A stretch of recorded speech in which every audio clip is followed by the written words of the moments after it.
is identifying communism as a religion.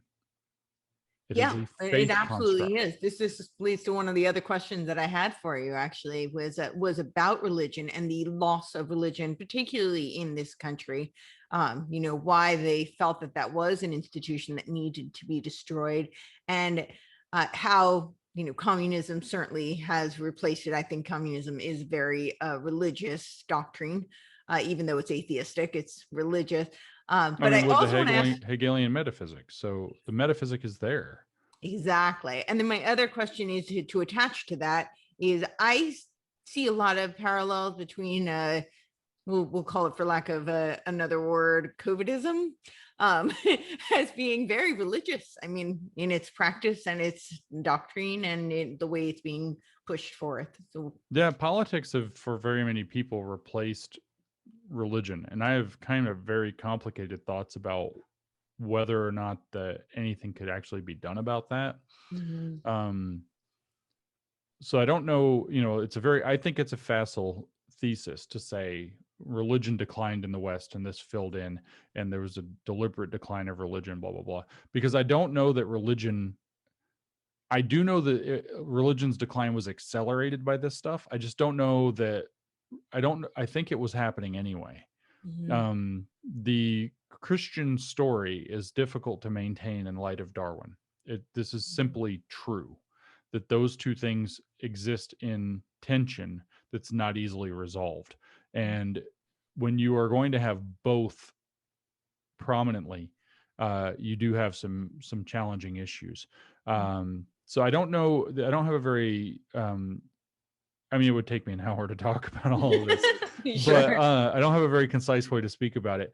But I We do could do think, another separate hour on all of that if you want at some point. But yeah. sure. I do think that it is true that within the gap, largely though, the gap, so religions, by the way, I studied religious psychology for a number of years, and religions satisfy three primary needs according to psychologists of religion for people. So regardless of whether the beliefs are true or not, the structures themselves, the entity or the phenomena of religion themselves satisfy at least three primary needs. One is a meaning making structure, one is a sense of control in the world, and one is a community building aspect. And the community building aspect and the meaning making structure are, and maybe even the control, all three of those are the reasons why Gramsci noted that religion was one of the pillars of society that needed to be chipped away at. In fact, Gramsci said socialism is precisely the religion that must overwhelm Christianity. Yep. So he called it a religion, but Yep. no, we can't. Our courts won't call it a religion because it's not got a God, except the Hegelian absolute as its God. So yes, it does, and it's frustrating. Um, Yeah. what I perceive is that while the meaning making aspect is big and the control or the community building aspect is big, Sure. that the primary reason politics has stepped in as a religious construct, whether you see it within the COVIDian faith or whether you see it within this kind of very leftist politics, which is ultimately something communistic and Marxist faith stepping in, is because, and even if people, I don't think it fits, but if you wanted to call MAGA that, I guess it doesn't really quite fit, but I guess you kind of could. Q kind of is more, but Right. if you wanted to kind of fit that in, the reason is because it satisfies that need for a sense of control. And there's a crisis of feeling out of control Yeah. in society. And when the belief in God waned, that's the main thing. The meaning making and the community are big aspects. They mean something, but the loss of a sense of control in life and therefore turning to a, state to offer that sense of control and stability became the thing. So no longer are people looking to a God that they don't really fully believe in to believe that everything's going to be okay, or that there's something that you can reach out to and engage with, kind of like intercessory prayer to try to gain that, not necessarily to gain control, but to gain that sense of control in life. God, the Lord works in mysterious ways is a control based statement that you don't have to be in control of the world because God's got it, right? When that declines, the feeling, the need, the perception for a sense of control has to go somewhere else. And that's where going into the state has come up, because I don't think it's terribly high on the wokeism provides like cheap meaning, but it's very cheap, and it's got this own kind of like cycle of unsatisfactory. It doesn't satisfy the itch, so you do more of it, and it doesn't satisfy the itch, so you do more of it I was, because it's the only thing you know. And then the communities though are so fractious. The communities hate yeah, each other. They eat their own. It's yeah, not like this is why the communists wanted to tear down faith. the I mean, you have the meaning making structure, you have the sense of control, but theirs was mostly the community. Because if you have a community that accepts you and shares and reinforces values yeah, and culture, then you're not going to give that up easily. The community is the thing it's like the glue that keeps the values in place.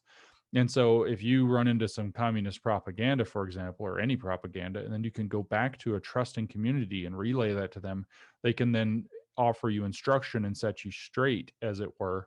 And I have a lot of thoughts about how religion functions that I didn't appreciate so much 10 years ago as a community building in its community building function. But the community building function is absolutely just so important and valuable. hmm Um, and those are the kinds of ties. Same reason they wanted to undermine the family. The family transmits values one to the next. So you run into something that's upsetting to you or confusing to you, you turn to your parents or you turn to your siblings, you turn to your aunts and uncles who are trusted mentors and advisors or whatever, your grandparents, and you ask them, and they say, no, those aren't our values, and they bring you back. If you disrupt that, then that transmission and anchoring of values falls apart. Same thing though, you can think of a church community as a very extended family, yeah. in a way. People do. Yeah. Yeah. And functionally it is. And so in that regard, um, that's the thing that has to be cut, because that's the thing that's going to ground you and make you feel it's one thing to have your values. It's very hard to stand in your values by yourself.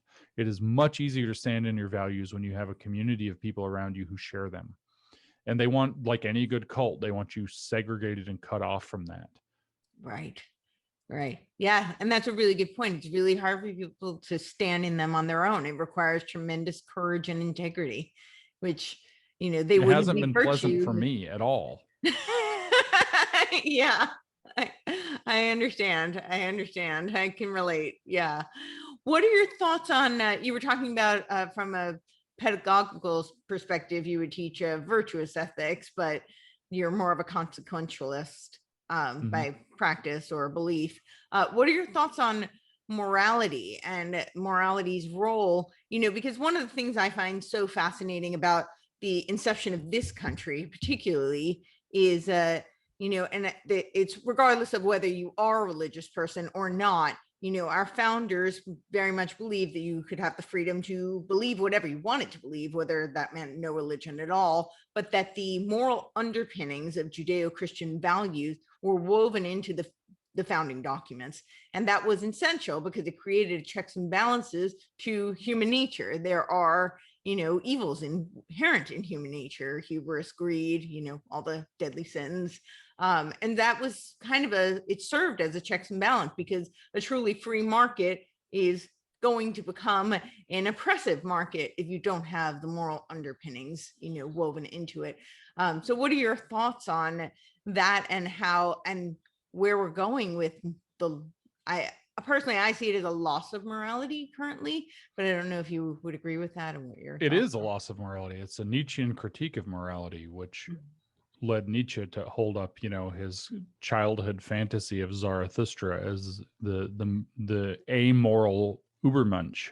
You Yep. become the Ubermensch for Nietzsche by absolutely rejecting morality, by no longer being constrained. The chains around your neck of society are now removed.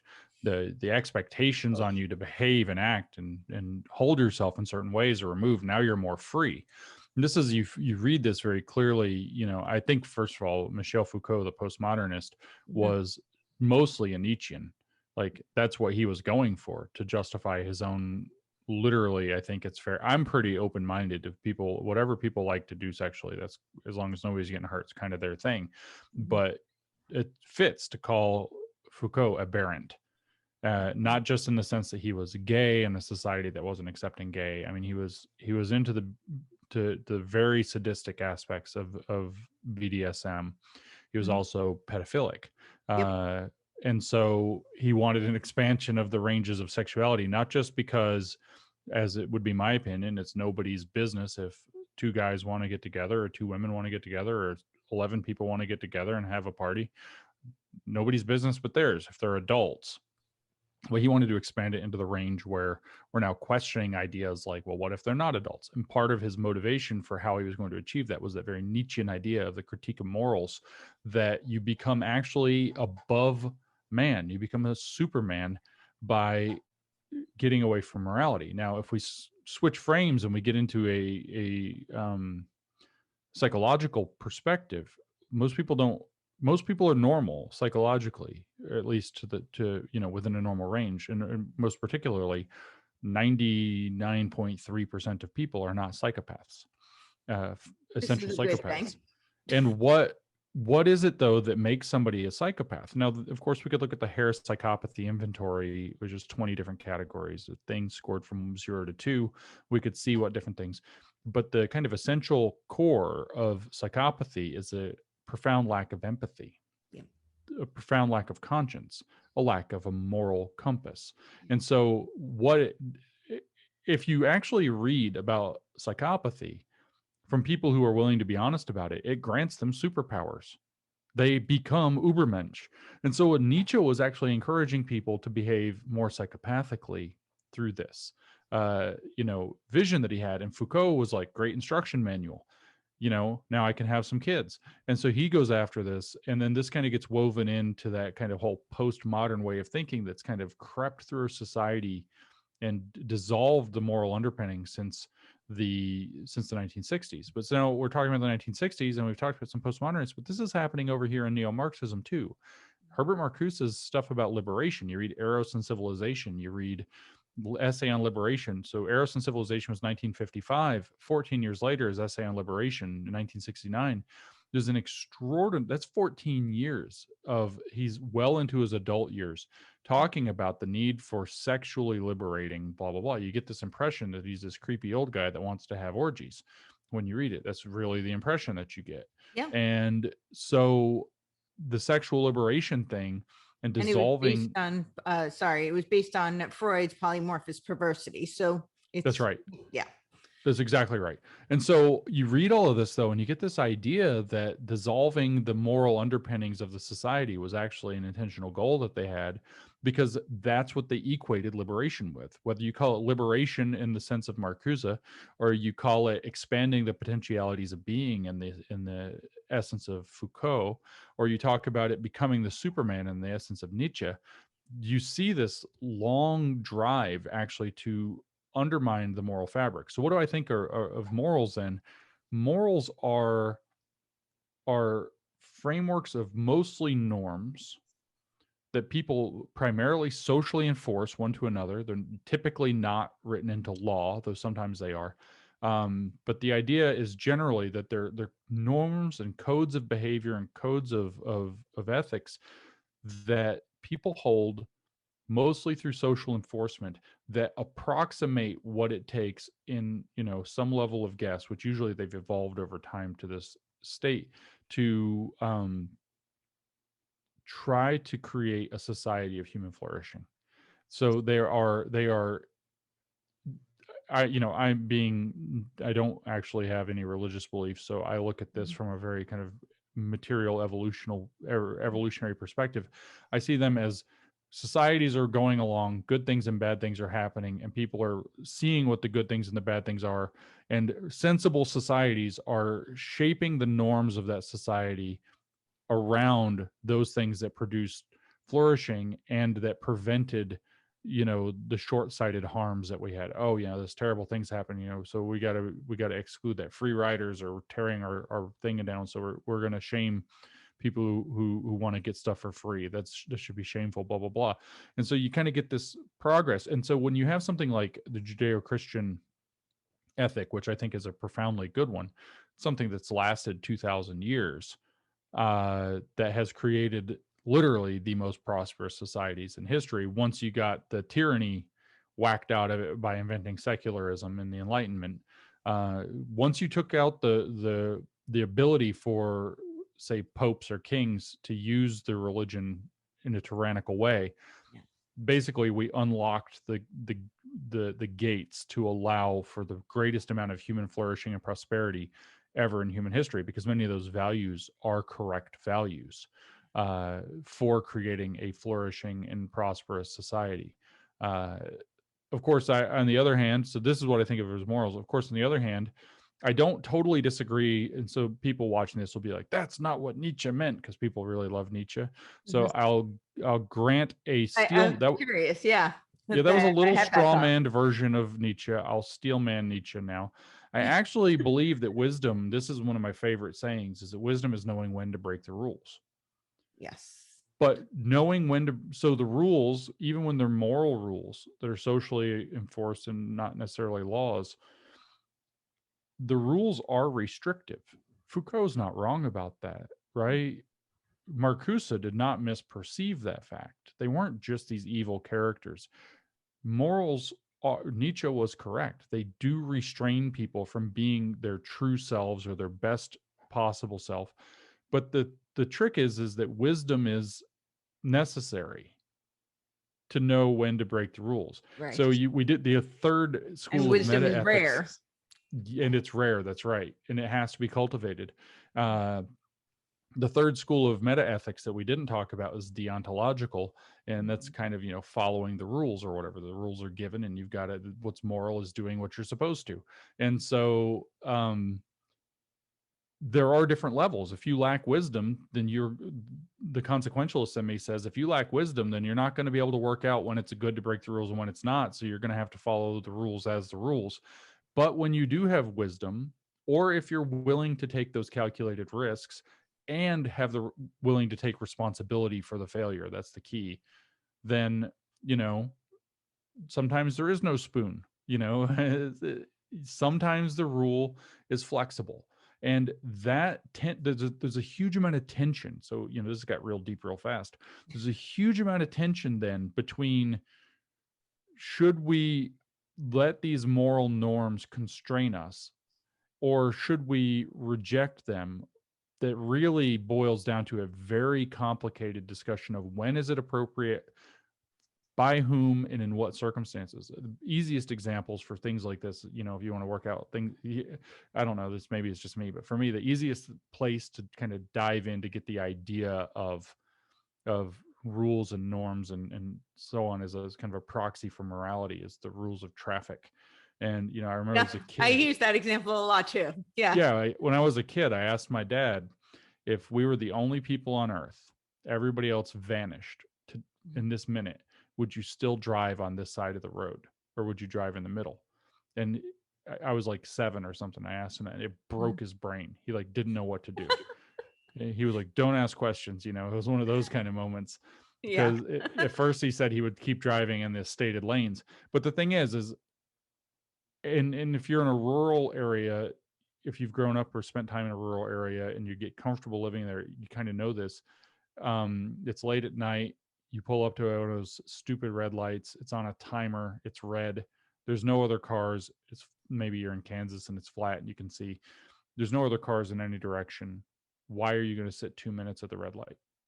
And so wisdom is knowing that driving through that red light doesn't matter, right? It literally doesn't matter. Or you're on an empty straight road, say you're in New Mexico. Why are you not going 90? Why not? Right? Why are you following a 55 speed limit or whatever it is? Wisdom is knowing when you can break the rules and when you can't. When can you pull through the thing? When shouldn't you? Of course, if you're, that also is incumbent upon knowing how to tell if you're being monitored by traffic enforcement. But traffic is Sure. just a proxy, right? In real life, life is a lot messier. So when is it appropriate to do something that normally isn't okay, under what conditions? That's the real struggle of morality and ethics.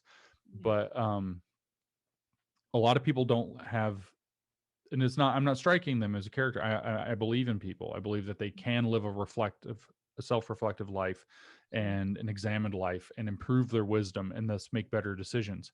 But liberation, therefore, carries the responsibility, as you would expect. This is what I think Marcuse got wrong, is that he didn't believe that the responsibility had to be there. It requires the responsibility to have thought these things through, to have gained wisdom before you start breaking rules, or to have adopted an attitude that you're perfectly willing to accept the consequences.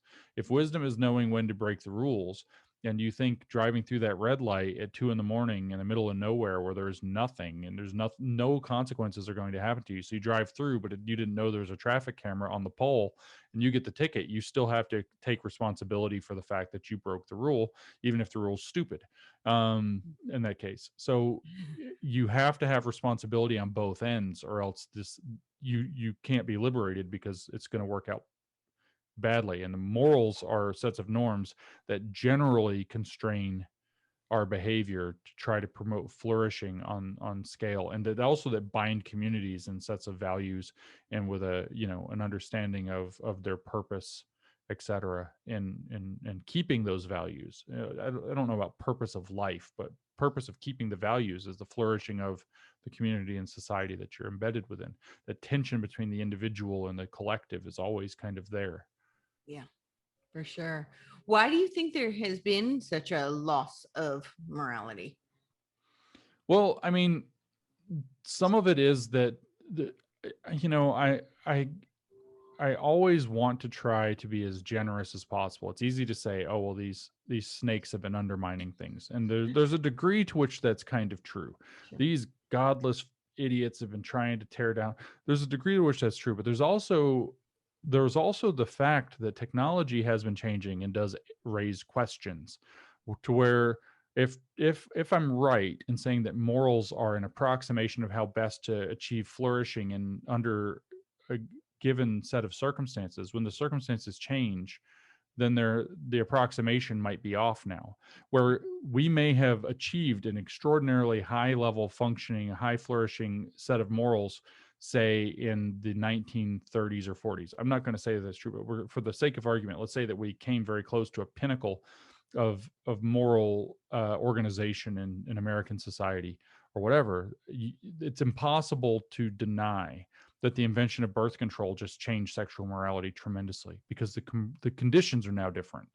Yep. The conditions are now different. You are not calculating off of an unintended. Consequences. Exactly, because the Yep. consequences change. You're not calculating off of an unintended pregnancy in literally every sexual encounter. So now the circumstances have changed. And when the circumstances change, this is what they talk about very naively in these kind of Marxist ideologies, is that a contradiction is revealed. That's the Hegelian way of interpreting that. A Right. contradiction has now been revealed, because now we have this very repressive sexual morality that literally, before the invention, say, of the pill or the condoms or whatever, was an extraordinarily high functioning morality. And then all of a sudden the conditions have changed, and people will perceive that some of those norms and expectations no longer match the real material constraints on their lives. And so as technology progresses, the circumstances change. And the thing is that what we find in our situation, and I think this is more important than why to say something like morals have degraded, because it's not clear to me that they've degraded so much as that they've tried. I think the feeling is that they've tried to keep up with change that's happening, technological change that's happening too fast for our human systems to adapt. The internet has been a glorious example of this. Codes of ethics or behavior or whatever on social media have been in a thing to behold. Basically, the technological changes, the environment that we live in has changed so quickly that we spend so much of our time interacting with other humans, where morals matter most, is when we're interacting with others in a functional sense or a consequential sense. That's changed so rapidly that people have. I feel less like that morality has degraded and more that morality has gone confused, that we are not able to tell what the best solutions to these problems are any longer, because it's like as soon as you start to figure out how do you behave on Facebook, Twitter comes along and pulls the rug out from under you. It's completely different, right? Or the second we figure out social media in a text-based format, we're starting to get the hang of how to not make Twitter and Facebook be awful. Now we've got like TikTok or, some other thing that's a completely different format. And that it's like the rug just keeps getting pulled out from under us. And so in that confusion around what to do with morality, what we have is people with vastly different perspectives who might have been challenging kind of the rebels or whatever are sort of balkanizing, and you have all this cacophony of voices about, rather than kind of having one broad view, we have this, you know, almost kaleidoscopic or shattered view of how best to produce flourishing. Because in a sense, and again, I'm trying to be very generous and assume nobody has evil intentions for the moment, which is naive and false, but basically things are just too damn complicated to know, and a bunch of people are making their best guesses, most of whom don't know what they're talking about, which probably includes myself. And I'm not trying to say like, oh, I know and nobody else does. No, we're all flying by the seat of our pants here. Like nobody's quite sure. And so I feel more like less like, I mean, it's a very easy thing to say there's been moral degradation, but I think the degradation is a consequence of the fact that there's confusion, that there's so little clarity and so little solid ground. It's like our moral foundation has turned to sand. And honestly, I blame technology more than I blame anything else. We saw this happen after the invention of the printing press on a different scale and in a different way as well. All of a sudden, the rock solid grip of the Catholic and Orthodox churches started to melt away, like the bedrock started to turn to sand. And we had things like the 30 Years' War and religious conflict lasting centuries in Europe, the Calvinists getting their asses kicked out and founding the New World. And, this is, I think, the circumstance. I try to be very generous in my thought and not just blame people like, oh, these degenerates just want to have sex with kids. Some of them do. The problem is now they have a voice, they know how to find each other, they know how to organize, and there's enough moral confusion to speak into. And there's enough these theories have arisen partly to tear things apart, but partly because they're questioning the failures of an old order, because the circumstances in which that old order was appropriate have changed. And we don't know what to do with the new order. And my feeling is that things have just moved so quickly that we're not quite sure. Jordan Peterson talks about this with he get in a lot of trouble talking about the introduction of women to the workplace. He's like, we don't know what happens when you let women have jobs. They put makeup on, huh? And there's all these different things that he didn't say it like that. He got taken way out of context. And so it's fun to joke about how they maliciously smeared around him for that. But it's true. When you dramatically, the norms of workplace decorum were, because of a patriarchal system, were organized around constraining male aggression, and they were not prepared to constrain female aggression, which manifests or operationalizes differently.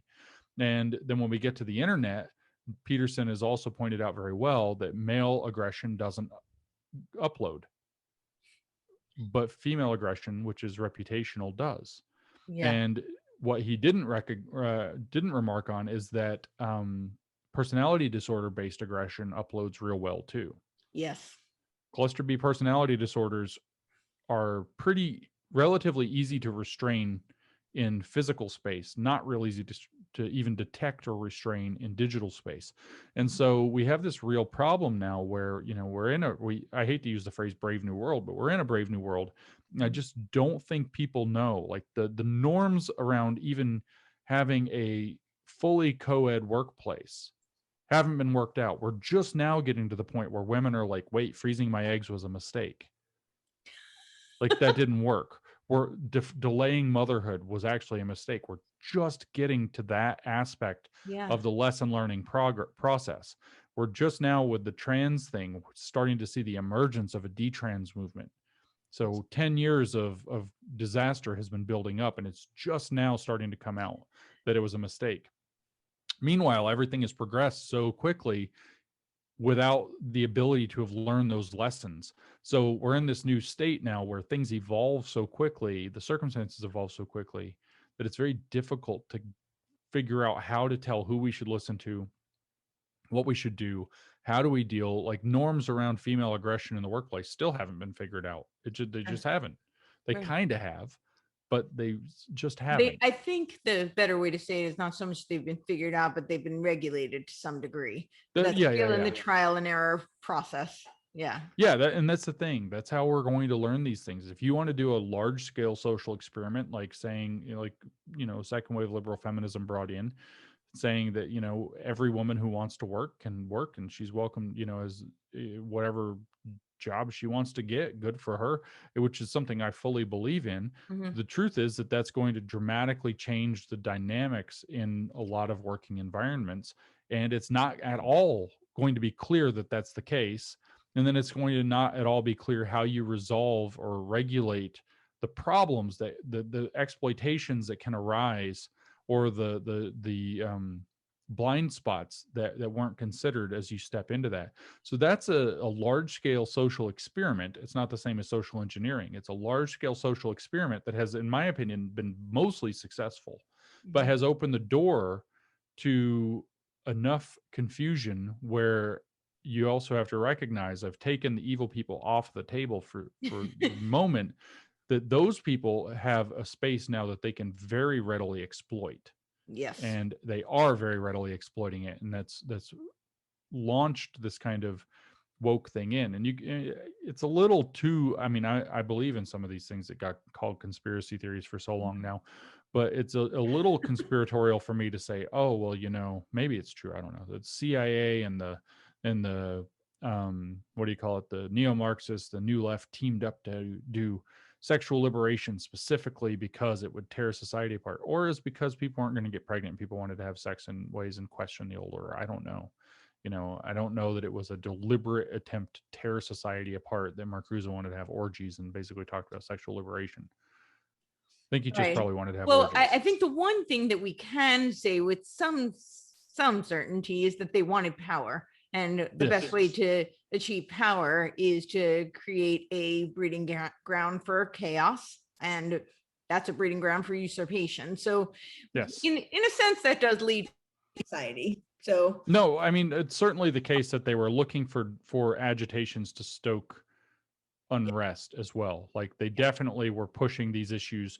The feminists were taking up these issues, for example, and they would get pushed to take them further and further and further and further to the extreme, because exactly what you said is it creates a door for power. It creates a door for these other manipulations to step in. And the same thing could have been true in the sexual liberation movements, or whatever. It certainly was true. It was a deliberate plan explained by the communists as far back as the 1930s to use what became critical race theory to tear a wedge into society.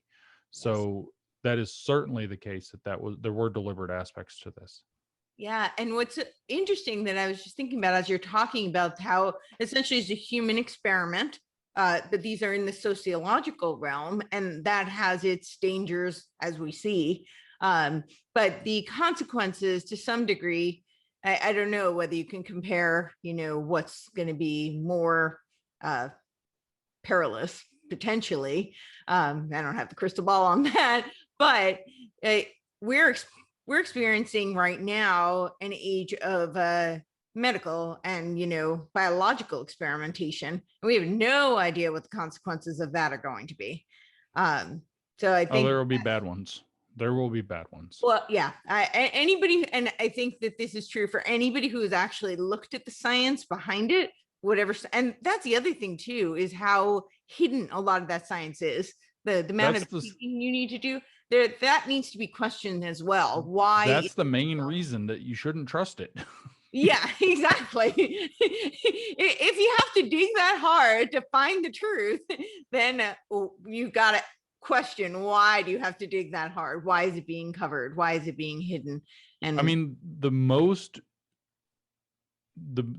or well, I'm trying to think of the way to phrase it, the least nefarious reason is because we have these unaccountable people who have taken up positions at like the heads of, say, YouTube or Facebook or Twitter or whatever, who have decided that it's their job to decide what you're allowed to know and not know. That's the least nefarious reason. Maybe they're just idiots. Yeah. Maybe they don't have any particularly bad motive. They think they're operating in your best interest and that's all they think they're doing. But even so, that's a huge problem that's now been exposed. It's a huge problem. And then if there are deeper reasons why, we're going to make everybody take the vaccine for whatever set of reasons. So we don't want people to be scared of it. So we're just going to lie about things that are happening that are bad as a result of taking it. And then who knows what we're going to see 3, 5, 10, 15 years down the road from it. Maybe nothing, maybe. Right. But the question should be open. There should be transparency. There should not be a deliberate attempt to hide these things. So, like I said, the best case scenario is still bad, is that you have unaccountable people deciding they know what's best for you to know and not know. And the worst case scenarios are horrific. They're absolutely horrific. They are literally the same kinds of experiments that the Nuremberg Code was created to prevent. Yep. Yeah. And when you say, the least nefarious, but the least nefarious that you presented is a destruction of free will.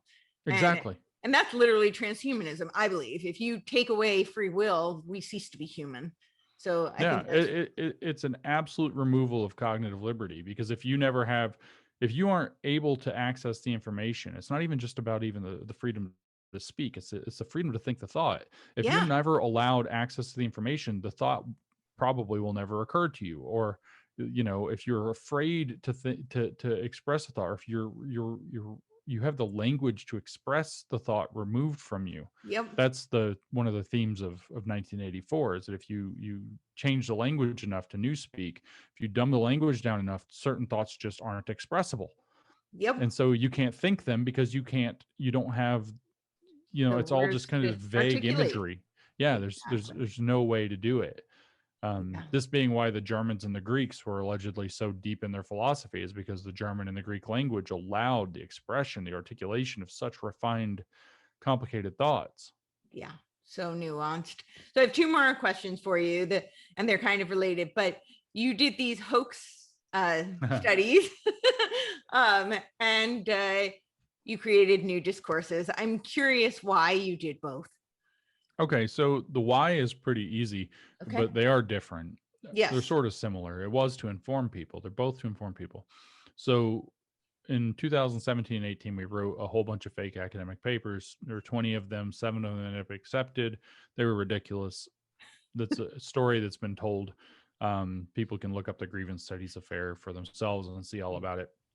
But we did that because we had a handful of motivations. One was that we were already trying to criticize this woke stuff, and we just kept running into this wall, which luckily fewer and fewer people hit, but I still saw people doing it today. They said, you don't even know what you're criticizing. And we thought, well, what better way to prove that we know what we're doing than get papers accepted at the research level? Like, how can anybody deny whether we know it or not if we actually get papers in? Right. And so I even saw that today, though. It's like I saw somebody say, I wish one of these people who criticize critical race theory would show that they actually know what it is. And it's like, so, we hit that constantly as a criticism of our critiques. You don't even know what you're criticizing. So let's prove that we do. Another was that we wanted to expose to the public that this really was happening. And what better way to draw attention to it? And a third was that we had hoped, quite naively, it turned out, that the people who worked in academia would be embarrassed by this, and that this would open the scholarly processes. We argued when we published that there were scholarly processes already in place that could start treating this problem within academia, but they were just not happening, partly because people were ignorant of the problem, partly because people were afraid of the problem.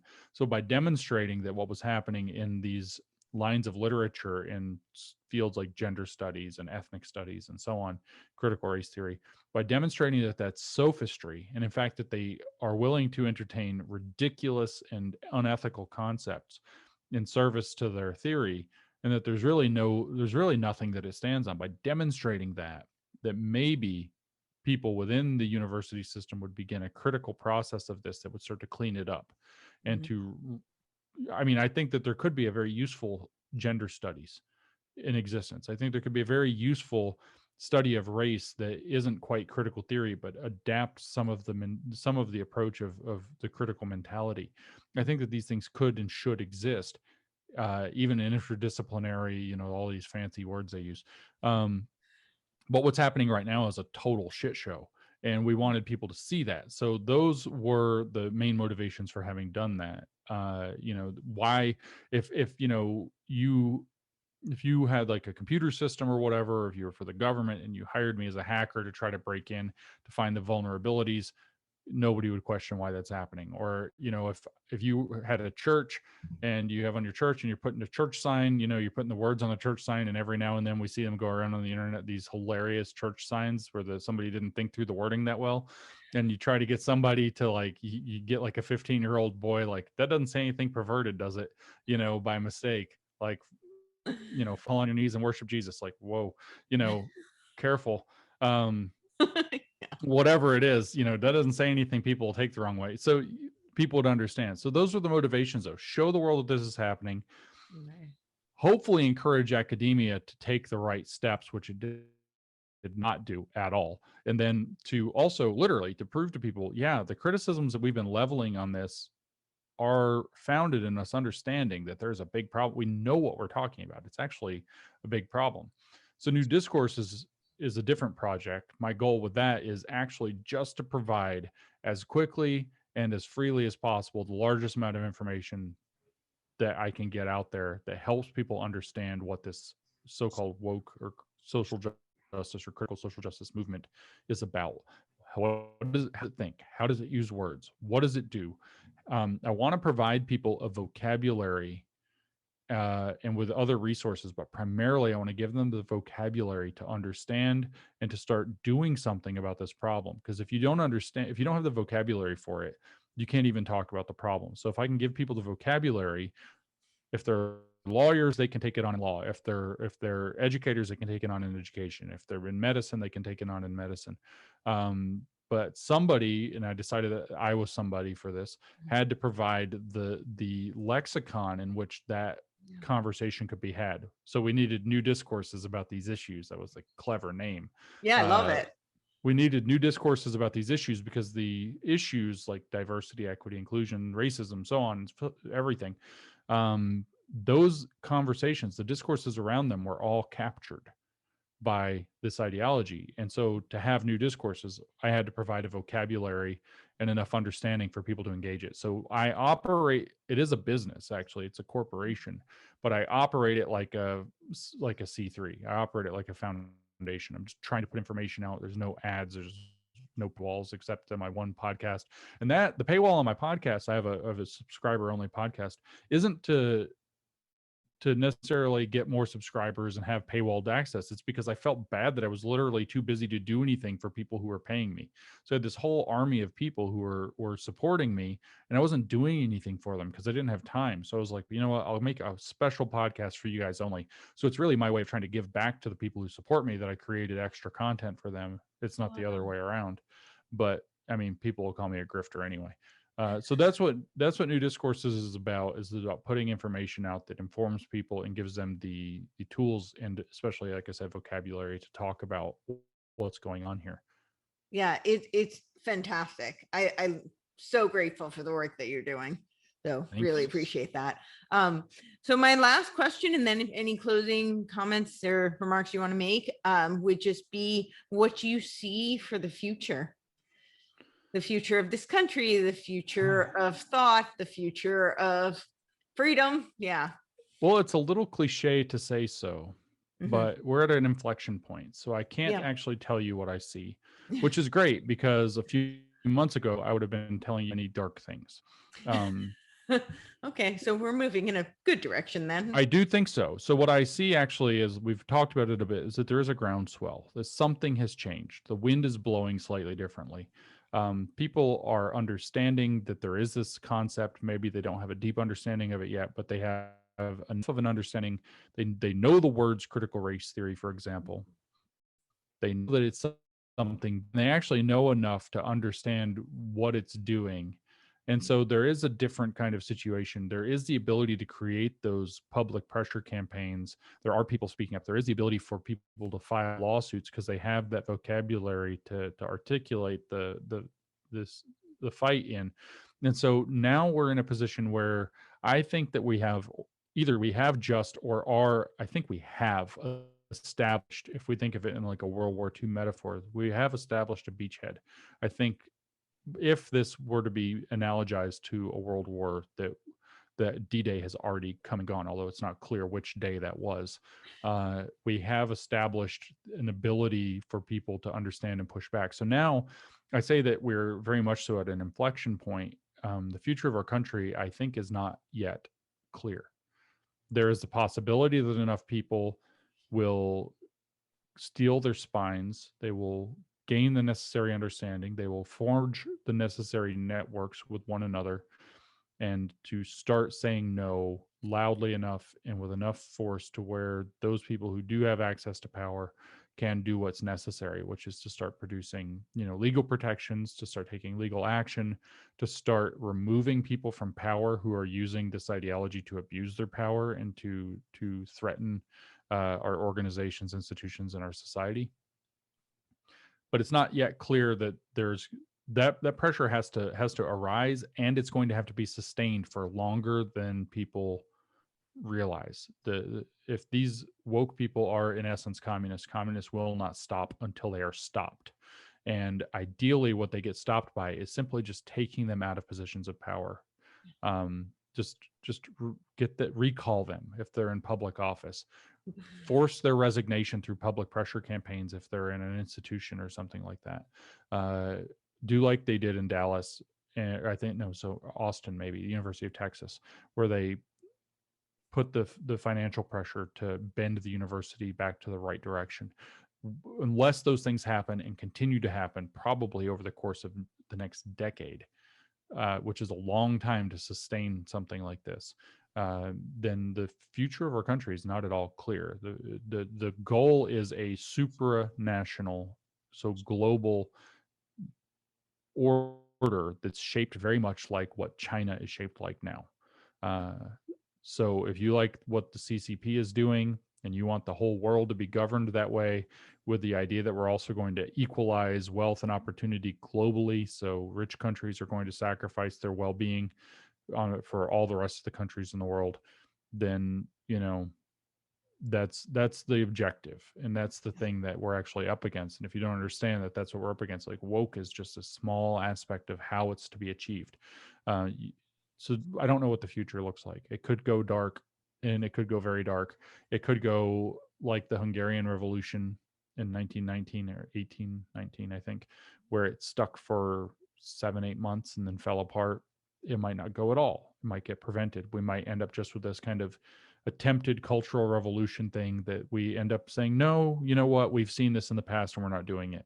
We're not going to do that here. We're going to go back to normal. We're not having some new normal BS with vaccines and passports and, God forbid, now the Pentagon microchips. We're not going to do this. We're going to go back to normal. And if you get enough people, then that's how that works. So I don't know about the future. The future of freedom, however, is, again, it's split. The future of freedom looks like a probably more clamped down than now Chinese model, which, if you've ever been to China, there's some freedom, but there's very limited freedom. If this push that's happening right now succeeds, and that will be global, so there won't be anywhere to escape from it. There won't be anywhere to go. Nobody's going to be able to come save you. It will have to be pushed off from within, which is the hardest place, if it ever can be pushed off at all, until it collapses. Or because of the tools that we have now available to us, which will include, absolutely, like, driverless cars are, for example, a frightening thing for how they're going to reshape economics and employment and so on. But at the same time, they're also going to be extraordinarily liberating, as technology always turns out to be able to be. So the ability to lean into autonomy and to pursue your own dreams and goals. Even a few years ago, like, people like on your channel, I see all these people doing kind of just gymnastic type feats and stuff. That was not in the 80s. Nobody was able to pursue that. You had other crap going on. So as life gets easier, as technology improves our ability to focus on the things that we want to do, the future of freedom could be extremely bright. So there really is this dichotomy here between a very kind of dark, limited, uncomfortable situation, and a situation in which personal ability to step into your vision of life and to create something with it and live it and find satisfaction and share that with others could be at an unbelievable all-time high. So it's split. We're at this inflection point. We, as a set of civilizations, because it's not just the United States, but the United States is core. It's maybe central to this. I believe have a decision to make. As the people within these countries have these societies have a decision to make, and we are literally choosing from the free. It's not like as ridiculous as what Marcuse talked about with his liberated society, but it's a lot closer to that, which could be really good, but with still responsibility and the other aspects that are necessary. A realistic, not a utopia, but a really cool situation where people can, like, I do martial arts with a guy in China. Like, come on, could I have done that in 1960? Like, no. Could I have done that in 1910? Absolutely not. The degree of personal freedom and ability to chase your dreams and do the things you love could be higher than ever in human history. Or we can end up having a social credit system where nobody's happy. So. Well, I'm gonna really hope for the former. Well, we can't hope. We have to speak for it. We have to look for it. We have to say that's what we want, and no, we're not going to tolerate this other BS. We have to exercise our freedoms. We have to stand for it. Because otherwise, there are people who think that that's what's best for you and for me and for everybody, and thus really for themselves. And they are going to try to enforce that upon us unless they're put in a position where they can't get it. Yeah, absolutely. So yes, I encourage everybody to exercise their freedoms and to stand up for what they think is right. Absolutely. Well, tell everyone where to find you. Anything else you want to add or say? Yeah. Thank you so much. Yeah, thank you. No, you can find me on my, I'm on most of the big social media platforms, or maybe one or two I haven't colonized yet. I'm problematic that way, but I'm primarily active on Twitter. My handle personally is at Conceptual James, all is one word. It's standard across as many platforms as I can get that for. I also have my businesses, New Discourses, and that is at New Discourses on pretty much all of the platforms as well. The website is newdiscourses.com. Those are the places that you can find me and my work. I'm also on like 3,400 podcasts, so just watch your favorite podcast. I'm probably on that too. Awesome. Thank you so much.